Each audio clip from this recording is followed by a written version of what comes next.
الحمد لله الذي بدأ بالنعم قبل استحقاقها وخص من شاء بمعرفة الأسماء وأذواقها وصلى الله تعالى على سيدنا محمد المتحلى بتيجان الكرامات وأطواقها وعلى آله وأصحابه الذين قامت الملة العوجاء بهم وراجت أسواقها. أما بعد فأعوذ بالله من الشيطان الرجيم. بسم الله الرحمن الرحيم. إذ تستغيثون ربكم فاستجاب لكم أني ممدكم بألف من الملائكة مردفين وما جعل الله إلا بشرى ولتطمئن به قلوبكم وما النصر إلا من عند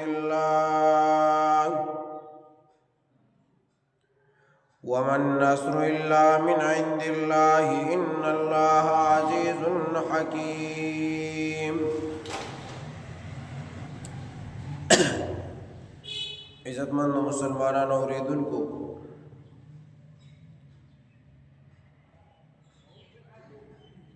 بیان د غزوه بدر شروع. دا غزوه بدر دا په اسلام کې اولنې معرکه وا، اولنې غزا وا. دغه غزوه بدر صحیح هغه مخکې جمعو کې بیان شوی و. تر دې ځای پورې خبر را رسېدلی و چې مسلمانان او کافران یو بل ته په صفونو کې ودرېد او جنگ شروع کېږي. غزوه بدر کې یو ناشنا خبره دا وه چې الله تبارک وتعالی د مسلمانانو هغه نصرت او امداد د هغې دپاره ملائک رالیږلي وو. د هغې وجه دا وه چې نبي علیه السلام د الله رب العزت نه ډېرې دعاګانې غوښتې وې د دې خپل امت د حفاظت دپاره او د هغې د کامیابۍ دپاره، د صحابو د کامیابۍ دپاره نبي علیه السلام دعاګانې کړې. ابو بکر صدیق رضی الله تعالی عنہ د نبی علیه السلام په دعاګانو او په هغې ځان ستړي کولو هغې باندې خفه شو او د الله نبی د ځان سره راونیو، را یوځای کو. نبی علیہ السلام تو وی د الله نبی بس کا، تا چې د الله نه کومې دعاګانې وغوښتې دا موږ له ډېرې دي او الله تبارک وتعالی به خامخا تا سره خپله وعده هغه پوره کوي. الله ورسره وعده کړې وه چې زه به تاسو کامیابوم، تاسو بری کوم. که د دواړو ډلو کې د هر یوې سره مخامخ شوئ. دا خبرې کېږي په دې کې د الله تبارک وتعالی له طرف نه اعلان وشو او اعلان دا و چې زه به ستاسو دپاره زر ملائک چې دي نو هغه رالیږم چې ستاسو امداد وکړي، ستاسو سره به په صف کې ولاړ یو، جنګېږي. د هغې اصل وجه دا وه چې د دې ملائکو تعداد په قرآن کریم کې مختلف هغه ذکر کیږي. لکه سوره انفال کې الله وایي چې ستاسو د امداد دپاره به زه زر ملائک رالیږم. بیا سوره آل عمران کې یو ځای کې وایي چې زه به ستاسو د امداد دپاره 3000 ملائک رالیږم. بیا سوره آل عمران کې بل ځای وایي چې تاسو د امداد دپاره به زه 15000 ملائک هغه رالیږم. د هغې وجه دا وه چې د زرو ملائکو وعده الله کړې وه د مخکې نه چې دا ملائک به زه رالیږم. ستاسو د مرستې دپاره. او بیا دا 3000 او یا 5000 چې 2 ځای ذکر دي دا ردی دپاره چې د مسلمانانو تسلی وشي او هغوی ناکامه نشي او زړه ونه بایلي.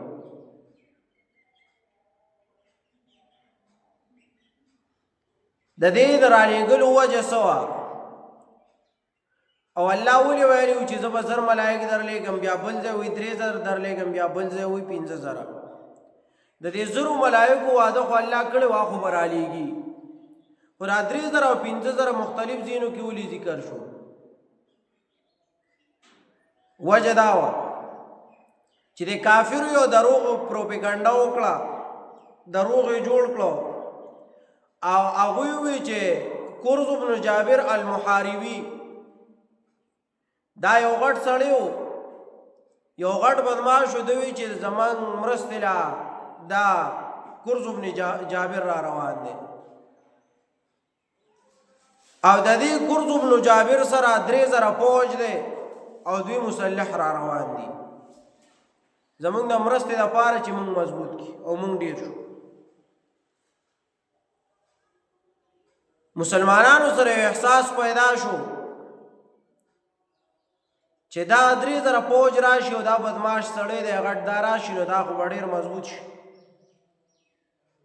دا هم ډېر شی دی. نو دوی چې کله دا دروغو پروپیګنډه خوره کړه نو الله رب العزت اعلان وکړو چې خفه کېږئ ما، اول خو دغه کرز بن جابر او د ده سره دا 3000 فوج راتلی نشي، بالفرض که راله ورسره او دا سړی راغی نو ستاسو د امداد دپاره به 3000 ملایک زه نور هم راولېږم. بیا دوی کې د دروغو یو پروپیګنډه بله خوره کړه چې دغه کرز بن جابر را روان دی او د ده سره 15000 فوج دی او دغه د مسلمانانو مقابلې دپاره را روان دی چې دا مسلمانان ووژني او د کافرو مرسته وکړي. نو الله تبارک وتعالی بطور بشارت دا خبر وکړه چې دا سړی خو اول راتلی نشي، دا خلک راتلی نشي او بالفرض که دا خلک راغی نو ستاسو د امداد دپاره به زه 15000 ملایک راولېږم. دا صرف د دوی هغه دروغ خبرې او د هغې جواب الله په دې طریقه باندې کوي. مسلمانانو دوی تاسو خفه کېږئ به،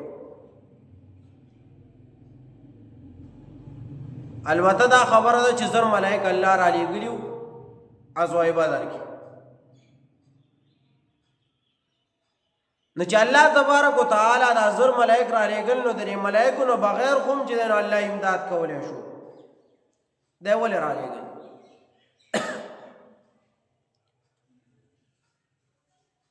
مولانا ادریس کاندیلوی رحمه الله لیکي چې اصل وجه دا وه چې شیطان ځان سره خپل لښکر را روان کو او دا شیطان خو اصل کې د پیریانو د جنس نه دی، د چې ځان سره د خپل لښکر را روان کو راتو او دوی ځان له شکلونه د انسانانو غوندې جوړ کړي وو. دغه علاقه کې یو لوی بدمعاش و، لوی پهلوان و، سراقه ابن مالک. سراقه ابن مالک د ځان نه جوړ کړی و او ځان سره لښکر را روان کړی د انسانانو په شکل کې، انسی شیطانانو، او د مسلمانانو مقابلې لراله او د کافرو ډلې ته ودرېدو. دا د دې دپاره چې دا مسلمانان مونږ ووینې مونږ ډېر یو نو دوی به واپس وتښتي او کافر به مضبوط شي. د دې دپاره چې دی دا شیطان دا طریقه وکړه چې دغه شیطان دا طریقه وکړه نو الله تبارک وتعالی دا زر ملایک راولېږل چې امداد خو به ورسره زه داسې وکړم، خو دا ملایک یې راولېږل د دې دپاره چې دا شیطانان وتښتي او دوی ویني. نو اوس کوم ځای کې چې ملایک یې هلته شیطان نشي ټینګېدی، نو غزوه بدر ته چې شیطانان رالو نو په دغه ځای کې ملائک موجود دا شیطانان واپس وتښتېدل. یو وجه دا وه، دا وجه وی ملائک. دویم ملائک چې الله تبارک وتعالی را لېږلي دی د مسلمانان د نصرت لپاره را لېږلي، ځکه مسلمانان لږ دي او د الله حبیب دعاګانې هم غوښتي، دا خو به الله تبارک وتعالی قبلي نو 1000 ملائک هغه په انساني شکل کې راولېږل. ملائک راغلي دي خو په انساني شکل کې راغلي. انساني شکل کې دا ردی د پر را لېږلي دي چې دا مسلمانان ویني، صحابه ویني، چې د دوی دا زړه مطمئن شي. دا مې دی وجو ویل کنه چې دا ملائکه ولې را لېږلي، دوه وجې مې وي. اوس دا ملائک چې الله تبارک وتعالی راولېږل، د دوی به څنګه پېژندلی کېده چې دا کم خلق دی؟ نو سیدنا ابو اسید الساعدی رضی الله تعالی عنہ دا بدری صحابی دی. بدری صحابی هغه ته چې بدر کې شریک شوی، دا بدر کې جهاد کړی، هلته شریک شوی.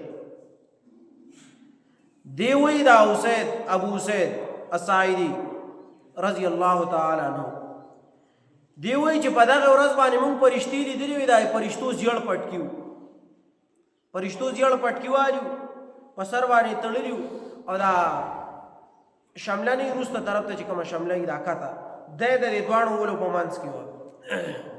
زیړ پټکي وو، دا شمله ورله دواړو ولو په منځ کې راوستې وه. دارنګه بل روایت ته سیدنا زبیر بن العوام رضی الله تعالی عنہ هغه وی چې هغه دا فرمایي د خپل خبره کې چې په دغه ورځ باندې مونږ فرشتي لیدلي وي زیړ پټکي والي. دې روایاتو کې زیړ پټکي راغلی دی، بعضو روایاتو کې چې تور پټکي هم راغلی چې تور پټکي والي، بعضو روایتو کې راغلی چې سپین پټکي والي. امام سیوطي رحمه الله لیکي هغه وایي چې راجحه او بهتره خبره دا ده چې په جنگ بدر کې چې ملائک راغلي نو هغوی چې پټکي والي نو زیړ پټکي تور او سپین نه، او دا تور او سپین چې کوم روایتو کې راغلي دغه روایت ضعیف دي. مولانا ادریس کاندهلوی رحمه الله لیکي چې زیړ پټکي کې څه حکمت و، دا زیړ پټکي ولې والي و؟ نو هغوی چې په دې کې اشاره ده دې خبرې ته د مسلمانانو خوشحالۍ ته. سوچو باسه دغه ځای کې سوچ دی، دی اخوا ځای کې دغه بر ورکړ بس. مولانا ادریس کاندهلوی رحمه الله لیکي چې زیړو پټکو کې حکمت دا چې دا زیړ پټکی چې انسان ویني یا زیړ رنگ انسان ویني نو په دې باندې انسان خوشحالېږي. دا زیړ رنگ چې دی دا لږ زړه راښکونکی غونته کېږي. نو دا یې د دې وجې نه والي. لکه مثال به ووایو، کله چې الله تبارک وتعالی په ذریعه د موسی علیه السلام باندې بني اسرائیلو ته ووایي چې غوا حلاله کړئ، غوا څه کوئ؟ حلاله کړئ. نه هغوی چې غوا حلالونه نو په هغې کې چون چرا کول. څنګه غوا حلاله کړو؟ دا به کم کسب کوي، د دې به کار صحیح، د دې به عمر صحیح، د دې به رنګ صحیح. نو الله ورته څه وایي؟ قال انه يقول انها بقره صفراء فاقع لونها تسر الناظرين. داسې غوا ده چې دا یو غوا ده او تک زیړه ده، خالص دی رنګ د دې غوا او خوشحالي کتونکو لره. نو چې دا زیړ رنګ والا غوا چې ده که نه دا تاسو یې نه خوشحالېږئ. نو فرشتو زیړ پټکي په سر باندې د دې دپاره تړلي وو چې دا انسانان د صحابه کرام دا په دې باندې خوشحالي او د دې باعث جوړ شي د خوشحاله وو. دې دپاره یې زیړ پټکي والي. والله عالم څه دپاره یې والي دغه نوره پته نه لګي، دا مونږ صرف وجه ونه ذکر.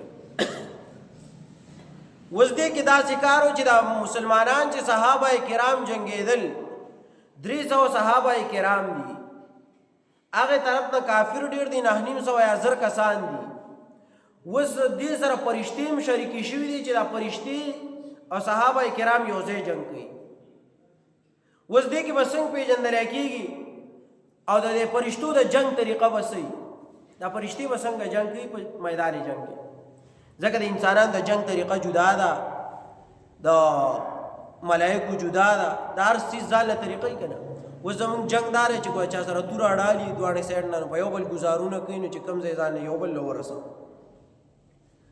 الله تبارک وتعالى ملائکو له ټریننګ ورکړي طریقه او تخید جنگ او دا طریقه دا چې څوک ته جنگ لګي هغه که هر قسمه جنگ دی خو چې جنگ د جهاد لګي ته ورله لومبه ټریننګ ورکړي چې دا کس په ټریننګ کوي چې دی پوه شي په دې باندې چل بازه پوه شي د جنگ